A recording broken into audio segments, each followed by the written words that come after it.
నమస్తే తెలుగు వన్ న్యూస్కి స్వాగతం. నేను గోపికృష్ణ.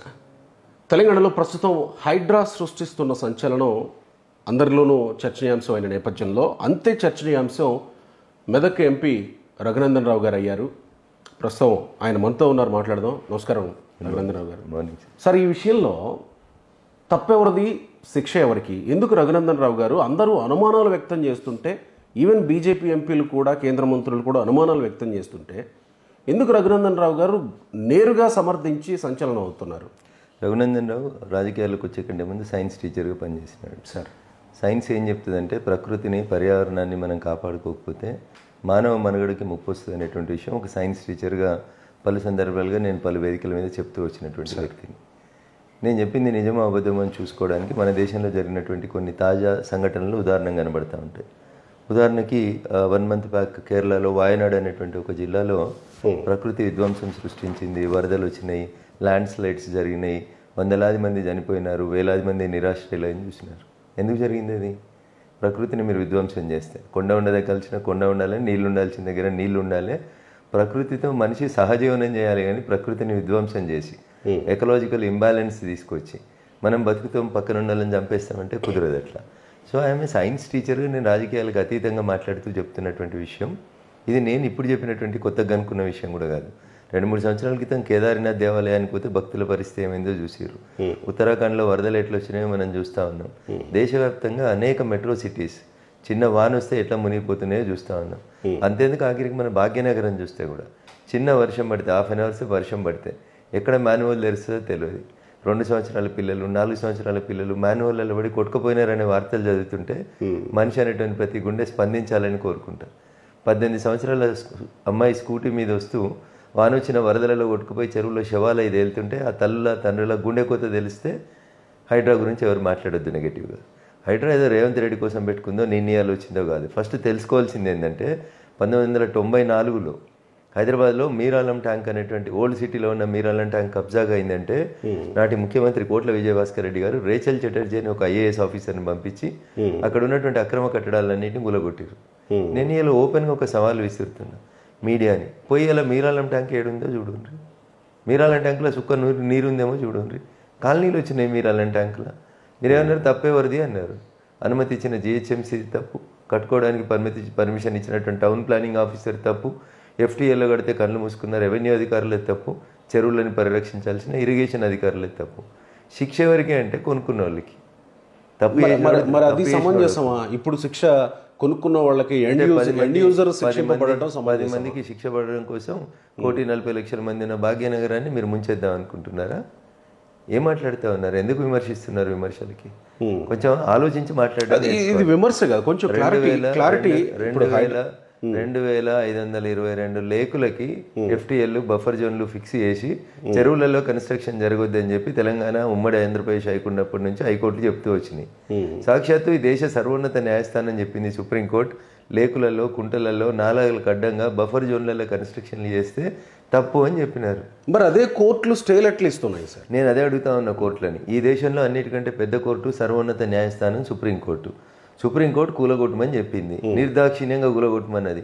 నోటీస్ ఇవ్వకుండా కూలగొట్టమన్నది. 24 గంటలలో పొద్దున్న 6 నుంచి రాత్రి 6 లోపల ఏదైనా కూలగొట్టే అధికారం అధికారులకు ఉంటుంది. దాన్ని కొత్త ముచ్చట్లు ఎందుకు చెప్తా ఉన్నారు? మరి కన్వెన్షన్ విషయంలో నోటీస్ ఇవ్వలేదనేటువంటి అంశం మీదనే కదా స్టే చేయలేదు. కోర్టు స్టే చేయలేదు. అదే misinterpretation of the media. Status quo చెప్పింది కోర్టు. నేను తర్వాత ఆర్డర్ తెప్పించుకొని చూసినాను. అప్పుడు ఎవరో మీలాంటి మీడియా మిత్రుడు ఇట్లే అడిగితే still it was not signed by the judicial officer. Judge గారు ఇంకప్పటికి సంతకం పెట్టలేదు. స్టేటస్ కో ఇచ్చిండ్రా, అదేంటనేది ఆర్డర్ కాపీ చూడకుండానే మీడియాకి బ్రేకింగ్లు కావాలి బట్టి ఏదో ఇస్తా ఉంటారు. కూలగొట్టినాక స్టే ఏముంటుంది సార్? ఇంకా చెత్త ఎత్తిపోయేదని స్టే ఇస్తారా? ఎన్ కన్వెన్షన్ ని సర్వే చేయమని చెప్పి ఎన్ కన్వెన్షన్ ని సర్వే చేయమని చెప్పింది హైకోర్టు కాదా? నోటీసులు ఇవ్వమని చెప్పింది హైకోర్టు కాదా? FTL ఉంటే కూలగొట్టమని చెప్పింది సుప్రీంకోర్టు కాదా? హీరోలు అయితే దానికి ఏమైనా అతీతులా? ఎవరైతే ఏందబ్బా చట్టం ముందు అందరు సమానులైన పొద్దులైతే భారత రాజ్యాంగాన్ని గౌరవించుర్రి, అంబేద్కర్ గారిని గౌరవించుర్రి అని మాట్లాడేటువంటి వాళ్ళందరికీ నేను అడుగుతున్నా. నిన్నేదో హైదరాబాద్ ఎంపీ ఎక్కువ తక్కువ మాట్లాడినాడు. ఏమైనా ఉండాలి మనిషి అయితే. పోయి చెరువు మధ్యలో కాలేజీ కట్టేటప్పుడు స్పృహ లేనటువంటి వ్యక్తి 4 సార్లు ఎంపీనని చెప్పుకుంటాడు, బారిస్టర్ని అని చెప్పుకుంటాడు. ఎడగట్టినావు నువ్వు ఫాతిమా కాలేజ్ చెరువు మధ్యలో కడతావా? సల్కం చెరువు మధ్యలో కడతావా? గూగుల్ మ్యాప్లు తీసి నెట్లో పెడతా ఉన్నారు. ప్రభుత్వాన్ని కొట్టుమని అడుగుతున్నారు ప్రజలు. ఇది కదా కావాల్సింది. ప్రజలు పర్యావరణాన్ని రక్షించుకోవాలనుకుంటున్నారు. తెలిసి జరిగిందో తెలియక జరిగిందో జరిగింది. 100% గరీబులకు నష్టం జరగద్దని నేను కూడా కోరుకుంటాను. ఎందుకంటే చిన్న కుటుంబంకి వెళ్ళి వచ్చిన వాటి. కానీ ఏం చేయాలి? ఒకరికి లాభం చేసినందుకు నేను 1,00,000 మందికి నష్టం చేయాలా? 10 మందికి లాభం జరగడానికి 1,00,000 మంది భాగ్యనగరం వాసులు నష్టపోవాలనా? మరి వాళ్ళ పరిస్థితి ఏంటి సార్? ఇప్పుడు సరే బడాబాబులో లేకపోతే పెద్ద పెద్ద అగ్ర నాయకులు లేకపోతే బడాబాబుది కాదా? బడాబాబుది కాదా? ఫంక్షన్ కి 50 లక్షల నుంచి ₹1,00,000 తీసుకోలేదా హీరో? ఇలా మీరు అడుగుతారు కదా ఏం చేయాలి గరీబు అని. ఇగో ఇట్లా కట్టిరు కదా పెద్ద మనుషులు, కట్టి దొబ్బిరు కదా పైసలు. ఆ పైసలు తీసుకొచ్చి ఆ గరీబులకి ఇచ్చి ఇంకో దగ్గర ఇల్లు కట్టియాలి ప్రభుత్వం. This is the redressal. నష్టపోయినోడికి న్యాయం చేయాల్సిన బాధ్యత కూడా ప్రభుత్వం మీదనే ఉంటది. మేధావుల మౌనం ఈ దేశానికి మంచిది కాదు. కొట్టాల్సి వచ్చినప్పుడు కొట్టేసేయాలి. అందులో తమ భేదాలు ఏముండదు అని కోరుకుంటాను నేను. బీజేపీ ఎంపీలు ఏమన్నారు? మీరేమంటున్నారు? బీజేపీ ఎంపీలు ఒక రకంగా మాట్లాడుతారు, రఘునందన్ గారు ఒక రకంగా మాట్లాడుతారు, రాజేందర్ గారు మాట్లాడారు పేదోళ్ళకి గులగొట్టొద్దు అన్నారు, డికే అరుణ గారు మాట్లాడారు దీన్ని పొలిటికల్ వెంజెన్సీ కోసం వాడుకోవద్దు అన్నారు. ఇంకెవరు మాట్లాడారు దీని మీద? గౌరవనీయులు కిషన్ రెడ్డి గారు మాట్లాడారు. ఏమన్నారు? అనుమతులు ఎందుకు ఇచ్చిర్రు, కరెంట్ కనెక్షన్ ఎందుకు ఇచ్చిర్రు, బిల్డింగ్ కడుతుంటే ఏం చేసిండ్రు అని అడిగిండ్రు. ఈ మూడిట్లలో తప్పేముంది? ఈ మూడింటి కొనసాగింపే రఘునందన్ మాట్లాడిన 4వ మాట. మా ఎంపీలను నేను ఎక్కడ విభేదించిన? మేమందరం ఒకటే లైన్ మీద ఉన్నాం. పర్యావరణం పరిరక్షించబడాలి. అరే మా మోడీ గారు, మా నాయకుడు, ఈ దేశ ప్రధాని ఎంత దూరదృష్టితో ఆలోచిస్తాడో చూడండి. 2 months బ్యాక్ నరేంద్ర మోడీ గారు ఒక ప్రోగ్రామ్ ఇచ్చినారు మాకందరికి, కార్యకర్తలకి, దేశ ప్రజలకి. మీ తల్లి పేరు మీద ఒక 2 చెట్లు పెట్టుండ్రి అని అడిగిండు. ఎందుకు అడిగిండు సార్? ఎందుకు పెట్టమని అడిగిండు చెట్లు? పర్యావరణాన్ని పరిరక్షించేందుకు. ఓజోన్ పొర వలిగిపోతుంది అని చెప్తున్నాం, ఆక్సిజన్ దొరుకుతలేదని చెప్పినాం, వందే మాతర గీతం అర్థం మారింది అని చెప్తాం. పటాన్చెరు, బొల్లారం, జిన్నారం, హైదరాబాద్ చుట్టుపక్కల మేము చిన్నగా ఉన్నప్పుడు అరుగుల మీద పడుకునేటోళ్ళం ఇంటి ముంగట. ఇవాళట్లాగా ఏసీ లేకుండా ఇవ్వాల. ఇలా ఏడుంది మీకు? పొద్దుగాలైతే వాగులో పోయి ఇట్లా చెల్మెలు దాడుకొని నీవులు తాగేటోళ్ళం.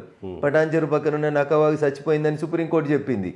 ఏంది? తినే తిండి తింటే, పటాన్చెరు పక్కన వండిన తిండి తింటే మధ్యాహ్నం కల్లా అవి రైస్ వండితే బురదలాగా అయిపోతా ఉన్నాయి, ఎల్లో కలర్ షిఫ్ట్ అయిపోతుంది రైస్. సుజలం లేదు, సుఫలం లేదు, మలయజ శీతలం అనేటువంటి వందే మాతర గీతానికి అర్థం మారిన తర్వాత ఇలా కూడా మీరు మేల్కోకపోతే, భాగ్యనగరాన్ని రక్షించుకోకపోతే, ఓడు పోయి సల్కంచెర్లో కడతాడు, ఇంకోటి పోయి అజీజ్ నగర్లో కడతాడు, ఇంకోటి పోయి ఎన్ కన్వెన్షన్ కడతాడు.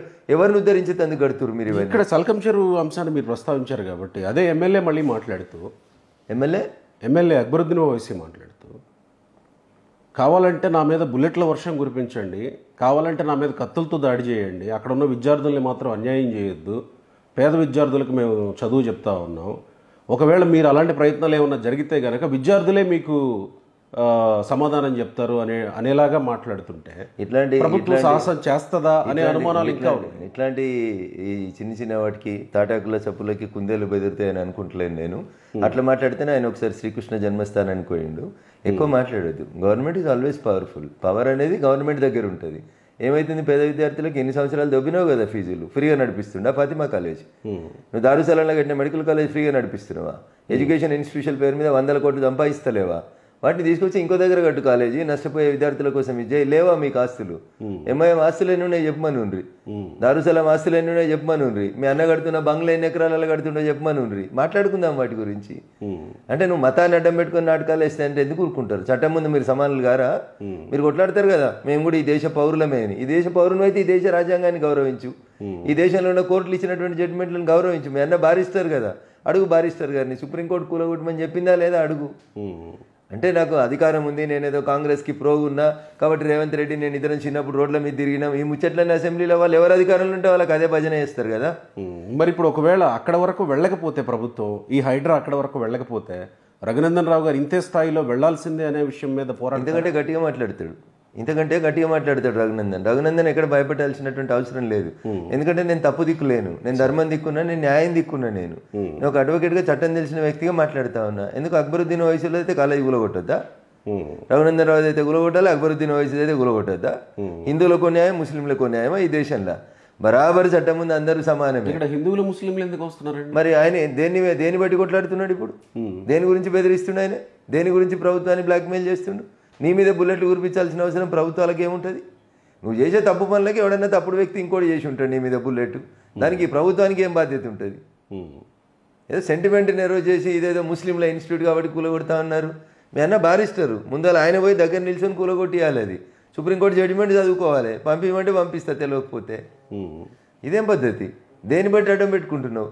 సల్కం చెరువులు కట్టిందని ఎందుకు ఆపాలి? దానికి ట్యాంక్ బండ్కి ఎందుకు లింక్ పెడుతుండు మీ అన్న? ట్యాంక్ బండ్ ఎప్పుడు కట్టిర్రు? నెక్లెస్ రోడ్ ఎప్పుడు వేసిరు? అప్పుడు నువ్వు ఎంపీ కాదా? అప్పుడేంది గుడ్డిగాడిదల పనులు తోమిండా అన్న తమ్ముడు ఇద్దరు కలిసి? ఈయన 6 సార్లు, ఆయన 4 సార్లు కదా. ఆ ప్రకారంగా వస్తే గతంలో ఉన్నటువంటి కట్టడాలు ఎప్పుడో దశాబ్దాల కిందట కట్టినటువంటివే కదా గోపి గారు. నేను 1990 దశాబ్దాల కింద కట్టిన ఏవిఎఫ్టీఎల్ కట్టలేదు. చెరువులని పరిరక్షించారు. అరే కాకతీయులు వరంగల్ తవ్విన చెరువులలో ఏం కుట్టలు అవన్నీ వాళ్ళు దేనికోసం కట్టిరు చెరువులు? దాదాపు నాగార్జున ఎన్ కన్వెన్షన్ కూడా దాదాపు 12 ఏళ్ల కింద కట్టిందే కదా. అవును, గడ్డి తిన్నది కదా. గత ప్రభుత్వం గడ్డి తినే ఆపింది కదా అంటున్నా. వాళ్ళ కుటుంబానికి ఏదో అనవసరమైనటువంటి లబ్ధి చేసి సినిమా ఇండస్ట్రీతో వాళ్ళకి కావాల్సినటువంటి అనవసరమైనటువంటి సంబంధాలు బాంధవ్యాలు నెరవేర్చుకొని చేసుకొని కాపాడిరు తప్పితే. మరి నేను ఒకటి అడుగుతున్నా, కోర్టు కూడా ఎందుకు కూలగొట్టమని అడగలే ఎన్ కన్వెన్షన్ని? సర్వే చేయమన్నది కదా 2014లో. 2016లో సర్వే అయిపోయింది కదా.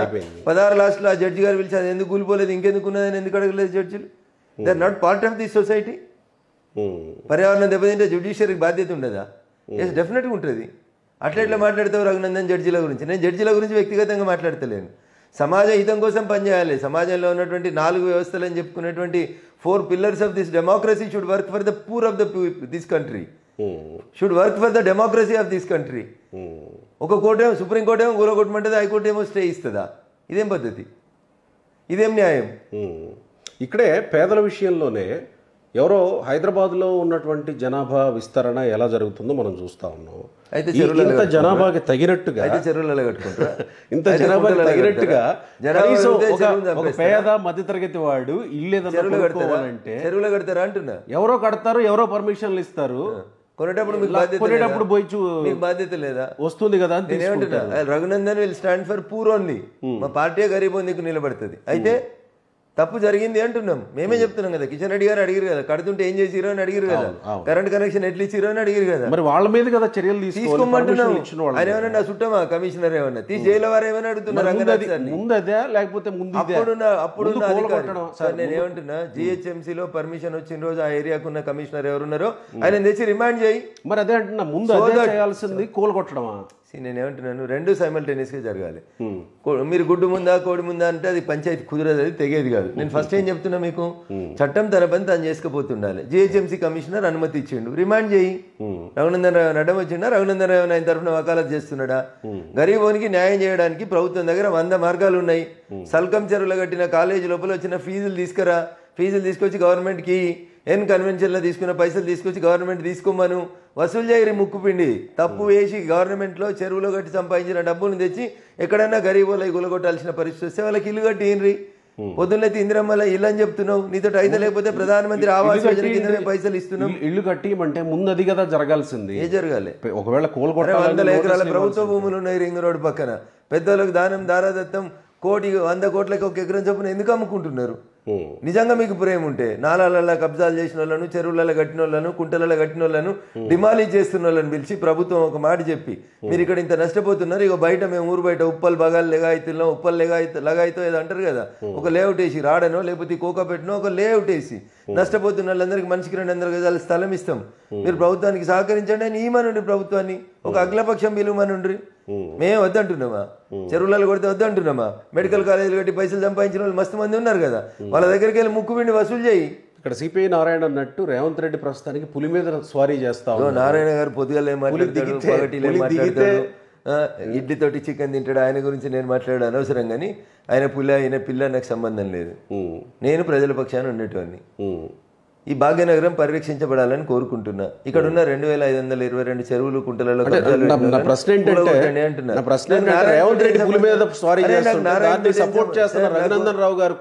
నారాయణ గారితో ఆయన కామెంట్ మీద అంటలేదు. ప్రశ్న ఏంటంటే ఆయన పులి మీద స్వారీ చేస్తుంటే ఆయన్ని సమర్థిస్తున్న రఘునందన్ రావు గారిని కూడా పులి మీద స్వారీ చేస్తున్నట్టే.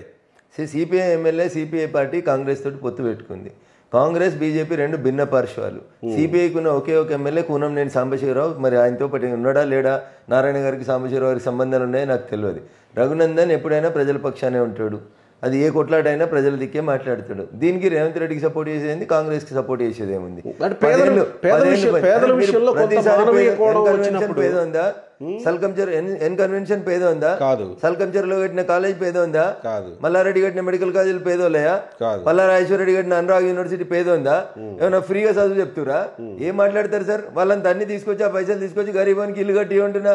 What is wrong in it? కోకాపేటలో ఎకరం 100 కోట్లు అమ్మిండు కేసీఆర్ అనేటోడు. 100 ఎకరాలు అమ్మిండు. ఏవి పైసలు అవి తీసుకొచ్చి గరీబ్ వాళ్ళకి ఇల్లు కట్టిరి. మీరు ప్రజల ఆస్తులకి పరిరక్షకులు మాత్రమే. కోకాపేటలో 10 ఎకరాలు లేఅవుట్ చేసి ఇచ్చేసాయి నష్టపోయిన వాళ్ళకి. కంపెన్సేట్ చేయమంటున్నా. మాట్లాడితే పేదోళ్ళు ఇల్లు గులగొట్టమన్నాడు రఘునందన్ పేదోళ్ళు ఇల్లు ఎందుకు గులగొట్టమంటాడు? రఘునందన్ గరీబ్ దిక్కు నిలబడతాడు. ఇక్కడ సినిమా యాక్టర్లకు అందరికి ఇచ్చినావు కదా, అందరినీ రెగ్యులరైజ్ చేయమని చెప్పింది కదా కోర్టు. ఆ రెగ్యులరైజ్ చేసిన దగ్గర ఒక్కొక్క దగ్గర ఎకరానికి 100 కోట్లు పిండూరి పిండి గరీబోనికి ఇల్లు కట్టిమని చెప్పు కోర్టుని. Why can't court come out from this step? Court రావాలి కదా. సినిమా హీరో ప్రభాస్కి ఏదో ఉంది రెగ్యులరైజ్ చేయి, చంద్రబాబు నాయుడు గారు ఏదో చెప్పారు రెగ్యులరైజ్ చేయి, రఘునందన్ రావు ఏదో చెప్పిండు రెగ్యులరైజ్ చేయి. ఇదెందుకు కోర్టు పని? This is not the work of the court. Court మానవీయ కోణంలో స్పందించమని చెప్పుండ్రి. అది కదా మీరు చేయాల్సింది. గరీబోనికి నిలబడి ఉండ్రి. గరీబోనికి 200 గజాలు ఎందుకు ఇస్తలేవు రింగ్ రోడ్ పక్కన అని అడుగుమనుర్రి కోర్టుని. ఎంతసేపు కోర్టుకి మీడియాకి ఇంకొకరికి ప్లేట్ బ్రేకింగ్లు స్లేట్ బ్రేకింగ్లు కావాలి తప్ప వాస్తవాలు మాట్లాడరు ఎందుకు? యాక్చువల్గా హైకోర్టు ఒక ఉత్తర్వు ఇచ్చింది 2522 చెరువులో 2555 చెరువుల్లో బఫర్ జోన్ ఫిక్స్ చేయమని. ఇవాళ దాకా ఫిక్స్ చేయలే. ఎందుకు జిహెచ్ఎంసీ కమిషనర్ పిలిచి కోర్టులో నిలబెడతలేదు కోర్టు? నేను మంచిగా ఉంటే చాలు, నాకు ఎస్కార్ట్ ఉంటే చాలు, నా కడుపు సల్లంగా ఉంటే చాలు, then who will look after the society? బరాబర్ నాలంటూ మాట్లాడాల్సిందే సమాజం. మరి అధికారులను ఎవరు ఇన్ఫ్లుయెన్స్ చేశారనే నాయకుల మీద కూడా వెళ్తారా?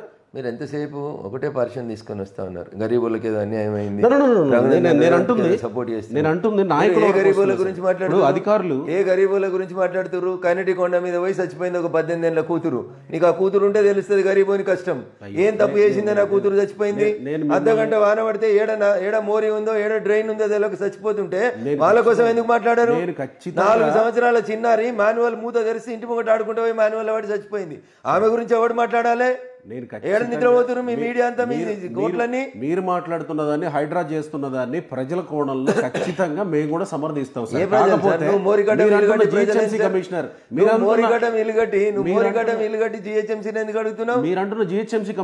మీద చర్యలు లేవు. మీరంటున్న మున్సిపల్ రేవంత్ రెడ్డిని అడగాల్సిన ప్రశ్న నన్ను అడుగుతాయి. నా కుర్చీలో నేను కూర్చున్న రోజు నన్ను అడుగు. ఇలా నేను ఆ కుర్చీలో లేను. మీరు చేస్తున్న తప్పుల్ని ఎత్తి చూపుతున్నా. మీరు మంచి చేస్తే మంచి అంటున్నా, మంచి చేస్తే కూడా తప్పను అంటే అంట రేపటి నుంచి. కానీ నేను అట్లుండా. నేను మంచిని మంచి అంటే చెడుని చెడు అంట. మ్యారేట్ హోటల్ పక్కన పోతున్నటువంటి హుసేన్ సాగర్ నిండినాక పోయే కాలువ మీద కూడా ఇల్లు కడితే ఏం చేస్తారు జనం? రేపు మ్యారేట్ కొట్టుకుపోతుంది. మనం చూడలే కేదార్నాథ్ కాడ ఉత్తరాఖండ్ లా పెద్ద పెద్ద హోటల్ ఇట్లా కదిలిపోయినాయి వరదలు వస్తుంటే. ఎవరు కాపాడతారు సార్? అలా నాడు గరీబోడు కాదా? తీసుకురా, నాలా మీద ఉన్న వాళ్ళని తీసుకురా. ప్రభుత్వం ఒక సంప్రదింపులు అయ్యింది, ఒక అఖిలపక్షం అయ్యింది, గరీబులకు ఎక్స్ప్లెయిన్ చేయండి. తప్పు చేసిన అధికారులు ఇద్దరిని రిమాండ్ చేయి. 2 జిహెచ్ఎంసీ కమిషనర్లను రిమాండ్ చేయి. రేపటి నుంచి ఎవడైనా పర్మిషన్ ఇస్తాడా చెరువులా? అధికారులేనా నాయకులు కూడా? అప్పుడు నీ డ్యూటీ ఇగో ఇదే. అన్నింటినీ తీసుకొచ్చి మా మీద ఏడ్చుడు తప్ప ఇంకొకటి ఉండదు. నాయకుడు చెప్తాడన్నా గడ్డి తినమంటాడు. నువ్వు గడ్డి తింటావా నన్ను తింటావా?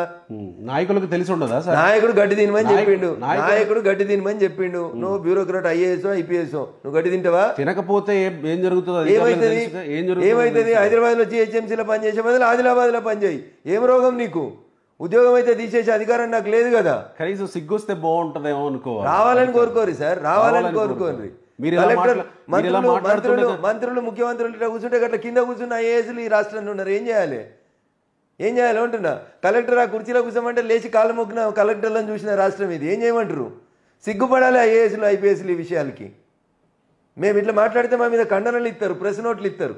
రఘునందన్ రావు బీఆర్ గ్యాంగ్ అంటాడా, బీఆర్ గుండాలు అంటారా? రఘునందన్ రావు క్షమాపణ చెప్పాలని మాట్లాడతారు కొంతమంది ఐపీఎస్లు. వాళ్ళు ఆలోచించాలి. రఘునందన్ 100 చెప్తాడు లీడర్గా. నువ్వేం చేస్తున్నావు? నీ డిగ్రీ ఏం చెప్పింది నీకు? గజ్జుడు అంటున్నా. ఈ విషయంలో ముఖ్యమంత్రి రేవంత్ రెడ్డి తనని తాను అర్జునుడితో పోల్చుకోవడాన్ని ఎట్లా చూస్తారు? ఆయన చేసింది ఇప్పటిదాకా గింతంతా గోరంతా చేసి కొండంత ప్రచారం చేసుకుంటున్నారు రేవంత్ రెడ్డి గారు.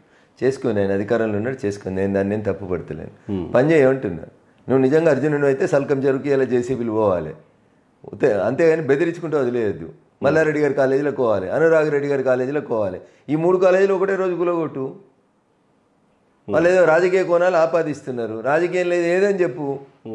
కాంగ్రెస్ వాళ్ళకి చెప్పుకునేంత ఇది లేదు. పల్లం రాజు గులగొట్టిన కేంద్ర మంత్రి చేసినాడు మా పార్టీ అని చెప్పుకునే స్పృహ లేని వాళ్ళు కాంగ్రెస్ నాయకులు.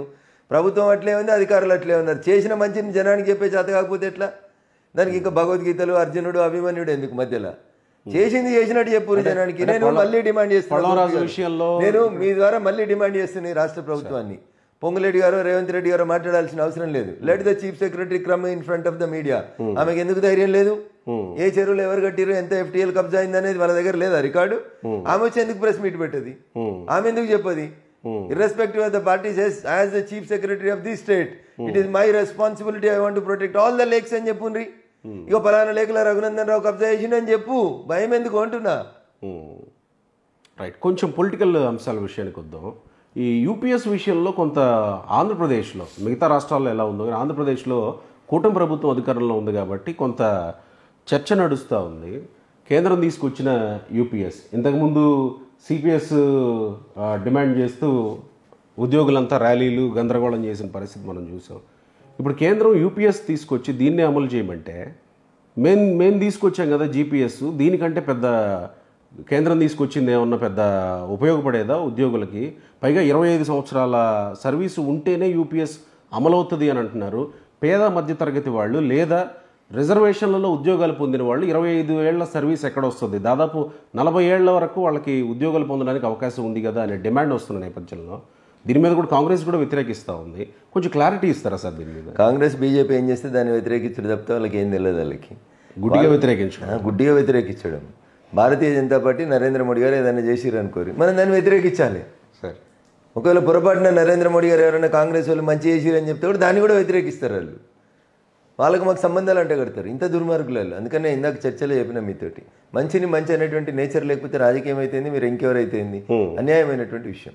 So as far as UPS CPS are concern, ఆ రాష్ట్ర ముఖ్యమంత్రి గారు మా ఎన్డీఏలో భాగస్వామిగా ఉన్నారు, సుదీర్ఘమైనటువంటి అనుభవం ఉన్నటువంటి వ్యక్తి. వారికి ఆ రాష్ట్రంలో ఏమైనా ఇబ్బందులు ఉంటే వారు భారత ప్రభుత్వంతో చర్చించిన తర్వాత ఆ రాష్ట్రంలో ఉన్నటువంటి ఉద్యోగులకు అవసరం ఉన్న రీతి లోపల నిర్ణయం తీసుకుంటారని నేను భావిస్తా ఉన్నాను. అంటే ఇది రిజర్వ్డ్ ఉద్యోగులకి రిజర్వేషన్లలో ప్రతి విషయాన్ని రిజర్వేషన్కి తీసుకొచ్చి ఏడుకో తీసుకుపోయి ఈ దేశంలో స్వతంత్రం వచ్చిన 75 ఏళ్ళ తర్వాత కూడా ఇంకా కావాలని కొట్లాటలు పెట్టాలనేటువంటి కొన్ని ఆలోచనలు ఎవరైతే చేస్తూ ఉన్నారో ఆ బుద్ధిజీవులకు మేము చేసేటువంటి విజ్ఞప్తి ఒకటే, ప్రతిదాని కులంతో ముడిపెట్టకండి. కేంద్ర ప్రభుత్వం ఒక విధానపరమైనటువంటి నిర్ణయం తీసుకోవాల్సినటువంటి అవసరం ఉంది అనుకున్నప్పుడు తీసుకుంటుంది. What is the meaning of democracy? ప్రజల చేత ప్రజల కొరకు ప్రజలే ఎన్నుకున్నారు, మాకు ప్రజలు మద్దతు ఇచ్చిండ్రు, మ్యాండేట్ ఇచ్చిండ్రు, ప్రభుత్వం ఉంది, కేంద్ర ప్రభుత్వం అక్కడ కూర్చొని ఒక నిర్ణయం తీసుకుంది. ఒక నిర్ణయం తీసుకోగానే పొద్దుగల లేవగానే ఈ బుద్ధిజీవులకి మేధావులకి ఇదేంది అపోజిషన్ చేయాల్సినటువంటి అవసరం? స్కీమ్ ఆచరణలోకి రాకముందే మంచి చెడ్డలు ఏమైనా ఉంటే భారత ప్రభుత్వాన్ని కలవాలి, కన్సల్టేషన్స్ చేయాలి. ప్రపంచంలో కానీ దేశంలో కానీ నక్సలైట్ల లాంటి సమస్యలనే చర్చల ద్వారా పరిష్కరించుకోవాలనే ఆలోచన ఉన్నటువంటి ఈ సందర్భంలో ప్రతిదానికి పొద్దుగలెత్తనే రాజకీయాన్ని ముడిపెట్టడం అనేది I don't feel it is good for the political parties. అదే ప్రభుత్వాలు ఏ నిర్ణయం తీసుకున్నా ప్రభుత్వం ప్రజల కోసం తీసుకుంటుంది సార్. తీసుకోకపోతే 5 ఏళ్ల తర్వాత మేము పరీక్షకు పోతాం కదా.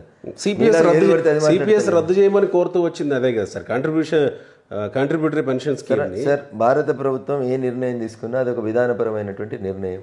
ప్రజలకి లార్జర్ ఇంట్రెస్ట్ లోపల మేలు జరగాలనేటువంటి ఒక మంచి నిర్ణయాన్ని ప్రభుత్వం తీసుకుంటుంది. దాంట్లో ఎవరికైనా ఇబ్బందులు వస్తే గ్రీవెన్సెస్ ఉంటే సంబంధిత గ్రీవెన్సెస్ వచ్చినటువంటి వ్యక్తులు వచ్చి భారత ప్రభుత్వాన్ని 24/7 సంప్రదించవచ్చు.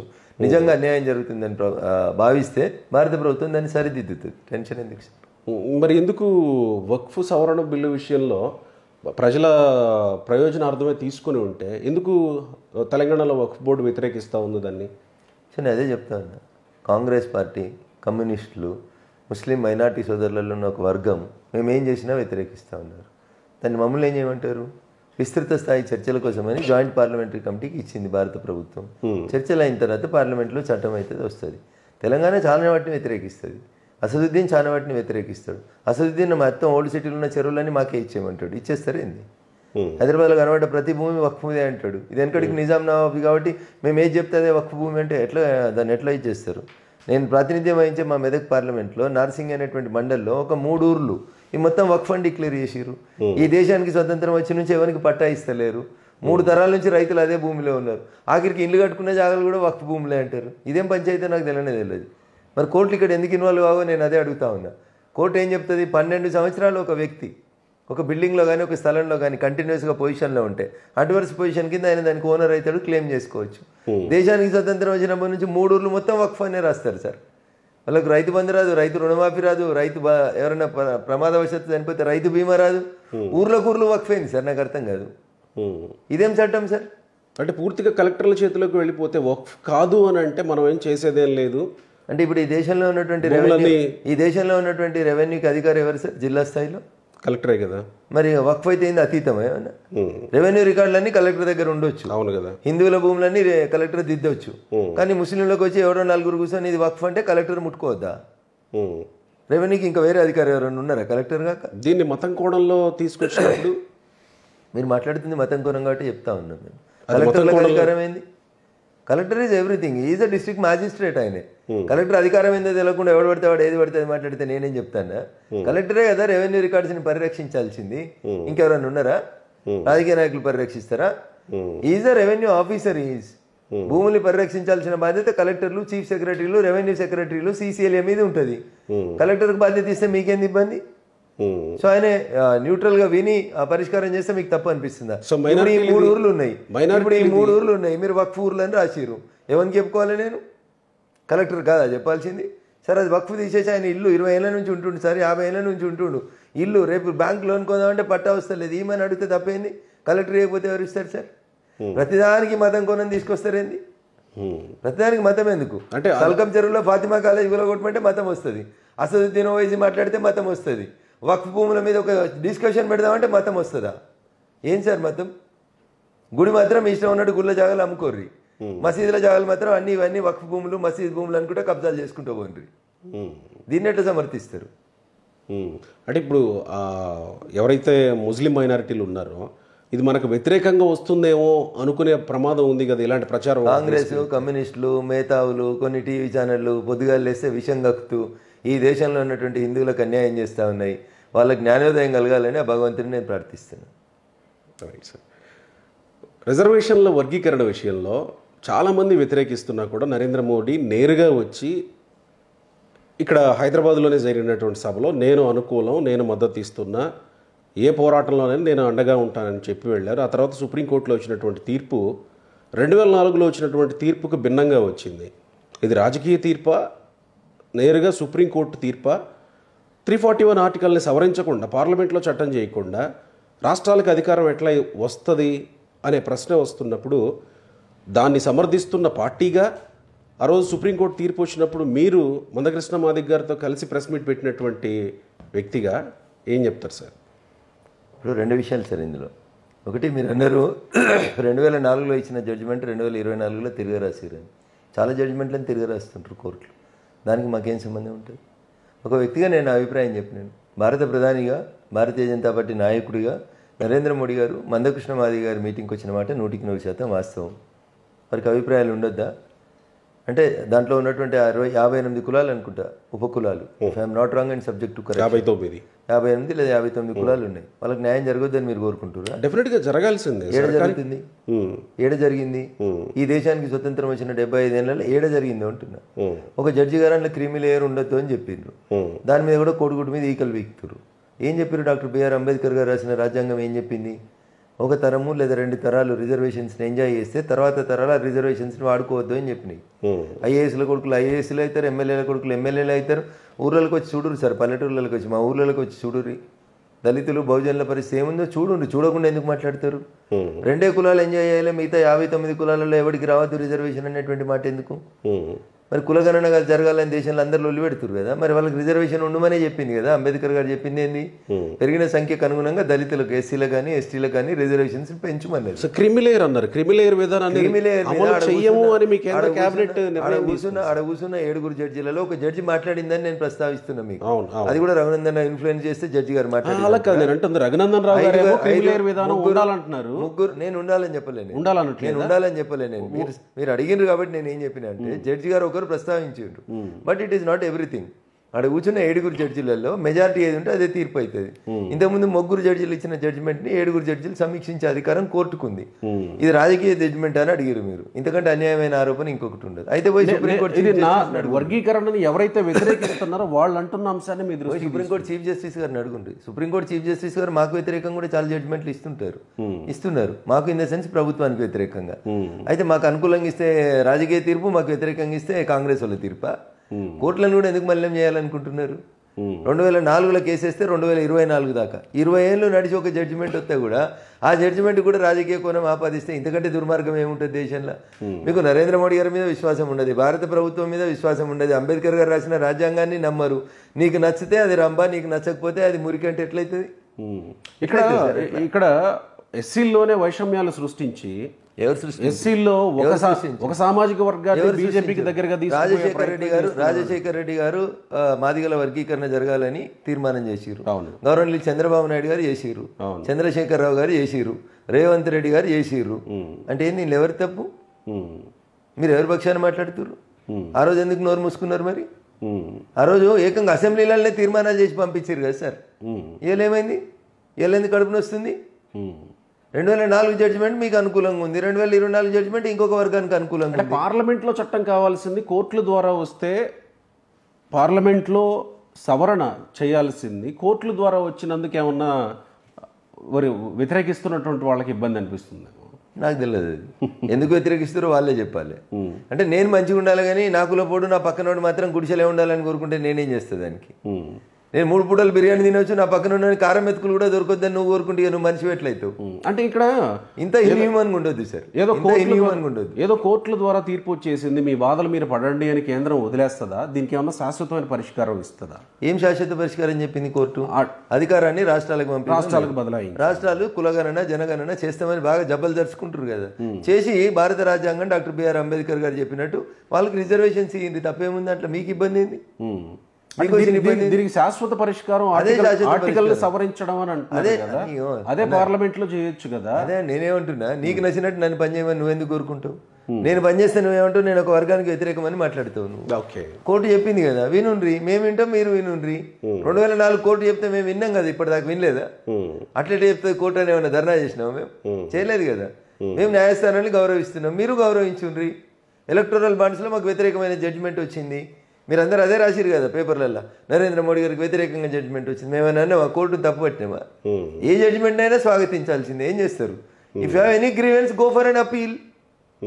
అంతేగాని అట్లాగా మిగతా ఏది పడుతుంది ఎట్లా చెప్తారు? మీకు నచ్చినట్టు నేను పని చేయలేను.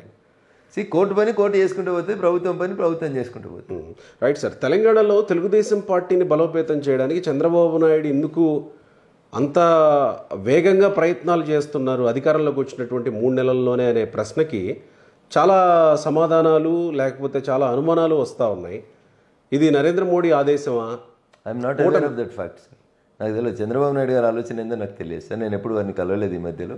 కలిసినప్పుడు తప్పకుండా ఈ ప్రశ్న వారిని అడిగి మీకు సమాధానం చెప్తాను. పొలిటికల్ పార్టీ సార్, ఈ దేశంలో 6500 పొలిటికల్ పార్టీలు ఎలక్షన్ కమిషన్ దగ్గర గుర్తింపు పొందిన పార్టీలు ఉన్నాయి. ఏ పార్టీ అయినా ఏ రాష్ట్రంలో అయినా పోటీ చేయొచ్చు, ఎక్కడైనా విస్తరించుకోవచ్చు. విస్తరించుకోవద్దని చెప్పే హక్కు నాకుందని కానీ భారత ప్రభుత్వానికి ఉందని కానీ నేను అనుకోను. So you are at liberty. మీరు ఒక పొలిటికల్ పార్టీ నడుపుతున్నారు, వద్దనం కదా మేము. ఎందుకు వద్దంటాం? సో ఇక్కడ మా భాగస్వామి, ఇంకా వారిని మేము ఎందుకు కాదంటాం? ఈ కెన్ ఎక్స్పాండ్ టు లక్షద్వీపులలో పోటీ చేసిరు, అండమాన్లలో పోటీ చేసిరు, తమిళనాడులో కూడా కొన్ని చోట చేస్తామన్నారు. దాన్ని ఎట్లా అంటారు? కేసీఆర్ కూడా అన్నాడు, మహారాష్ట్రలో పోటీ చేస్తా, కర్ణాటకలో పోటీ చేస్తా, ఢిల్లీలో పోటీ చేస్తా అన్నాడు.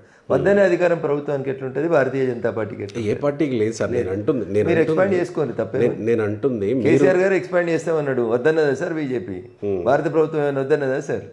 వారి ఇష్టం సార్. మీరు ఆల్రెడీ కూటమిలో ఉన్నారు కాబట్టి కూటమికి ఏమన్నా విస్తృత ప్రయోజనాలు ఏమన్నా ఇంకా వనగూరే అవకాశం? నేను ఏమంటున్నాను, కూటమి ఎన్నికలకు సంబంధించిన అంశం వచ్చినప్పుడు మా పార్టీ పెద్దలు గవర్నర్ చంద్రబాబు నాయుడు గారు కలిసి చర్చించుకున్న తర్వాత ఉభయ పార్టీలకు ఏది మంచిదైతే వాళ్ళు అప్పుడు కలిసి నిర్ణయం తీసుకుంటారు.